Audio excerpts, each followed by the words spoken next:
Good evening, ladies and gentlemen, and welcome to this week's edition of the Rambler Sports Locker. I'm Pat Luongo. And I'm Griffin Rebecca. We begin our headlines with men's basketball. After losing 11 straight, Loyola won its first game in the Horizon League this season by defeating the UIC Flames 78-69 on Saturday. The Ramblers had 5 players in double digits. Junior Ben Averkamp tallied 17 points to lead the team, and senior Jordan Hicks scored 15. Senior forward Walt Gibler and sophomore guard Denzel Brito had 11 points each, and Chim Kadima had a season high of 10 points. The Ramblers started off this game on a 20-8 run the first 8 minutes of the game, and they didn't really look back. UIC was never able to get it within 2 possessions. They got it close towards the end, and they were able to foul a little bit and try to mount a comeback, but it wasn't really close.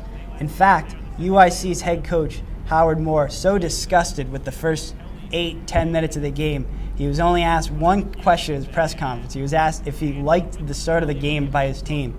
He bluntly says no, and then after an awkward 20-second silence, abruptly walks out. So it was not a good day for the UIC Flames. Despite some big games, they had 18 and 15 respectively from their guards, but they had no answer. Loyola was getting contributions from everyone down the lineup, and head coach Porter Moser, he said it after the game, he was very happy with the fact that he could look at that box score and every single person contributed.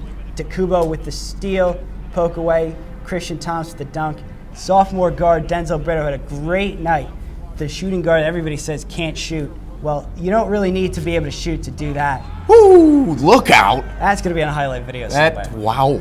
Throwing down. Good for him. That's a big game for him, 10 points, and he's been used sparingly this year too. But all in all, a great night for the Ramblers.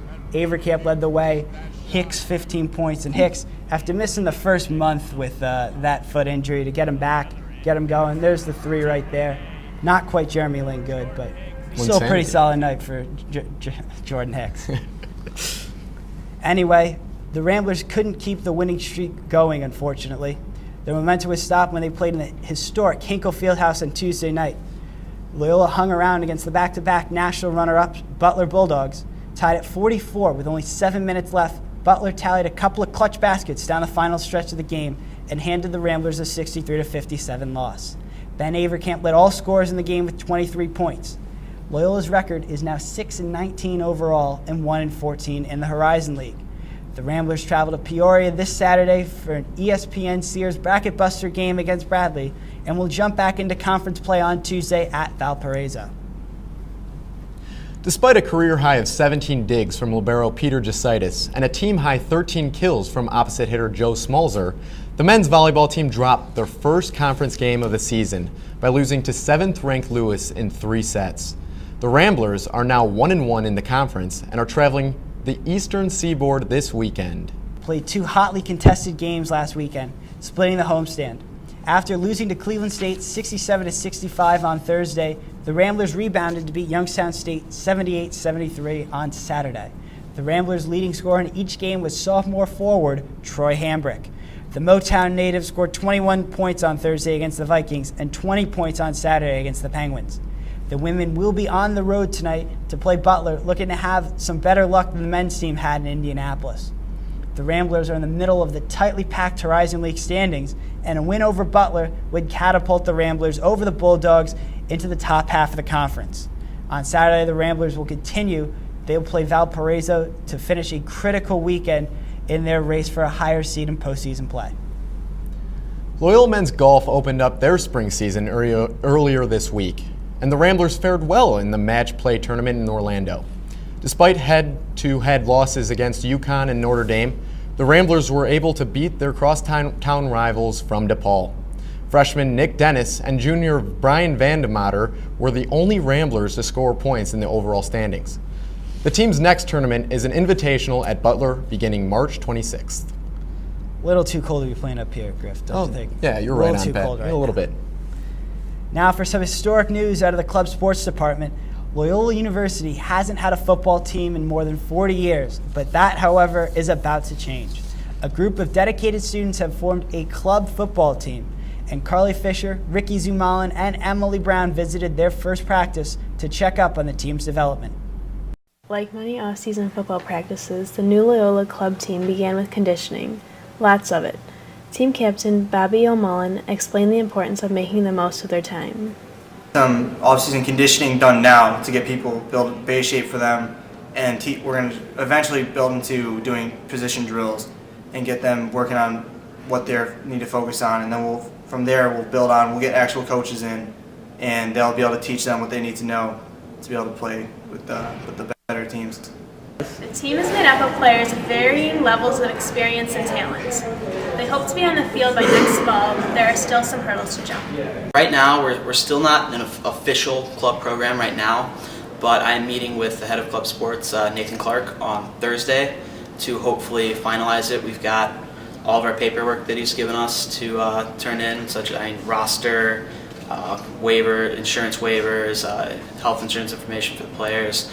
So we're hoping that by Thursday we'll be deemed an official club team for Loyola, and then we can start working on fundraising, coaching, and more fun things like that. When we first started, it started out with about 4 or 5 guys that kind of wanted to get involved, and right now we've got a Facebook group of interested guys that has over 70 members in it. We currently have 30 members on our roster. Football is a big thing. It's a big reason that a lot of people decide to go to a school that they'll decide to go to. So we're hoping that it'll help possibly attract more male students to Loyola. What many Loyola students may not know is that this is not the first time Loyola has had a club football team. Loyola had a club football program back in the 1970 and 1971. There were teams both years. In 1971, they were co-national champion. They played a game at Soldier Field.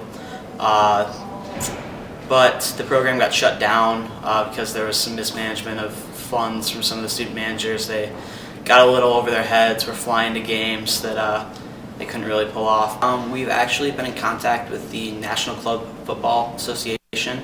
There's conferences throughout the country. We would prospectively be playing the Great Lakes Conference, which includes teams such as University of Michigan Flint, Southern Illinois Edwardsville, Wright State, Miami of Ohio, and Xavier.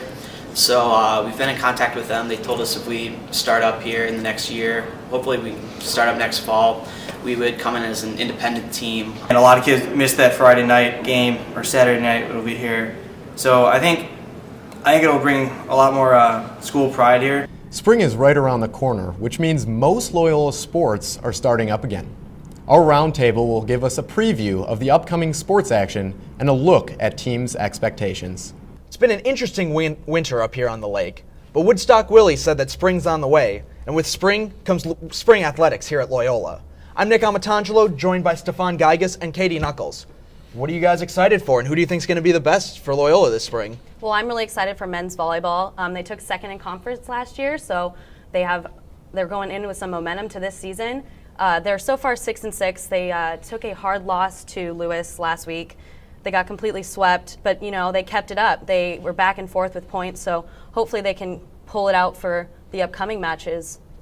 And they have some top returners that are seniors, so hopefully that these people can, bring it together and have a lot of exciting momentum into this season to get some wins.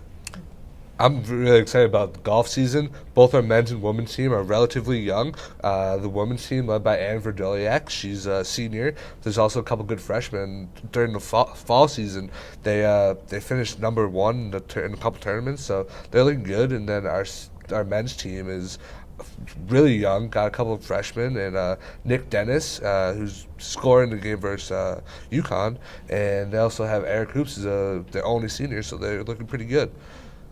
Well, that'll be interesting. See, I'm most excited for women's softball. Our team won conference last year, and that's a tough feat to do in that league. It's a really tough league. And we didn't lose too many seniors. We only lost the Grimm sisters. And while they were very good for us, they're not irreplaceable. And I think that this recruiting class that Missy Bazaris, the coach, brought up is really going to be able to do a good job of replacing the Grimm sisters. They're only projected to be third in conference, so it's not like they got the big target on their back. Not everyone's saying, oh, this is the game, we got to win. There's real potential for them to fly under the radar. And for that reason, I think that they're going to have the best season. That's good. I mean, Ohio State lost a lot of their really good players, so that's like an advantage to us. So we need to go in with that mentality that we're just going to, take over. See, I don't see men's volleyball doing too well. They're 6-6. It's hard to get behind them right now. Like, I don't see them having the potential. I don't know. I have to disagree with you. I know volleyball. I mean, they're projected ninth, so that means there's something there.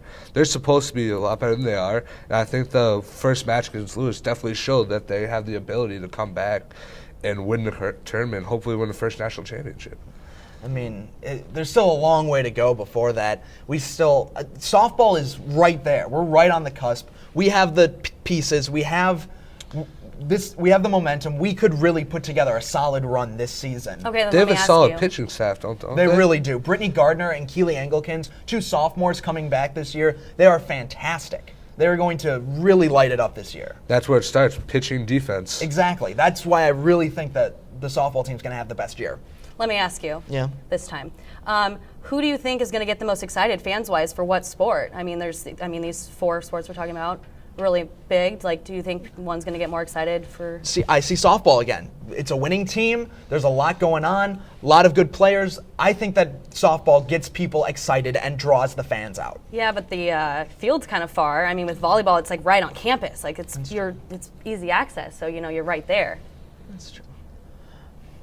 I can definitely see the men's volleyball team definitely bringing a lot of big crowd into the new Gentile Arena. Such a fast-paced sport, you get all this excitement from it. That's true. So it's going to be interesting to see what happens, and it's going to be fun all the way around. For Stefan Geigas and Katie Knuckles, I'm Nick Amatangelo. Back to you guys at the desk.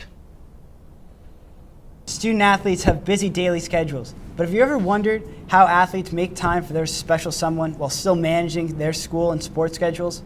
On Valentine's Day, Rambler Sports Lockers' Joe Flaherty and Kat Languido set out to see how athlete couples find time to celebrate the holiday amidst their hectic schedules. Men's and women's volleyball and soccer are very popular programs here at Loyola. Having such similar interests, it's only natural to assume many athletes would find their significant others who play the exact same sport. 2 athlete couples, Tori and Ari, and James and Alex, sat down with Kat and I to give us a bit of background information on their relationship and discuss how their sports may affect it. I enjoy going to their games. I like volleyball, obviously, so. It's good. We get like a lot of we have kind of opposite schedules, opposite times of the year, so it's we get I don't know, a lot of time to do things together, and we get a lot of time to do other things. Sometimes it limits our time together, but it's good because it gives us a balance of free time and time with sports and then time with each other. So Yeah, and during season it's a lot harder because that's our schedule we're both in season, so we're away a lot of the time and we both have practice during the week.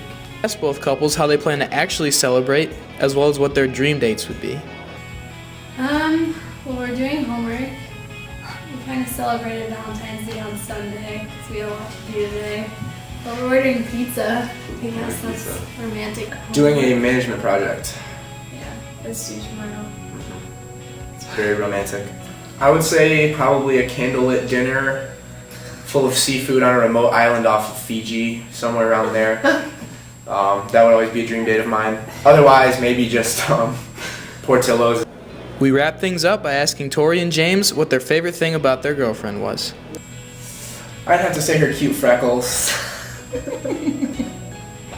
Is that why you date her? Yeah, no, she has a cute smile and she has a really, really genuine personality, so. Probably the fact that she calls me out on my BS, and she's probably the only person I know that does that. So I think that's great because I usually get away with a lot of stuff, and she doesn't. She calls me out on it. So Being a student athlete definitely spills over into your social life, but it looks like these couples are making the most of it. For Kat Languido, I'm Joe Flaherty. Back to you in the studio.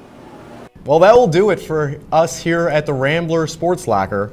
Don't forget to like our Facebook page and follow us on Twitter at Rambler Sports Locker. Until next week, I'm Griffin Rebecca. And I'm Pat Luonga. Thanks for visiting the locker, and don't forget to turn off the lights.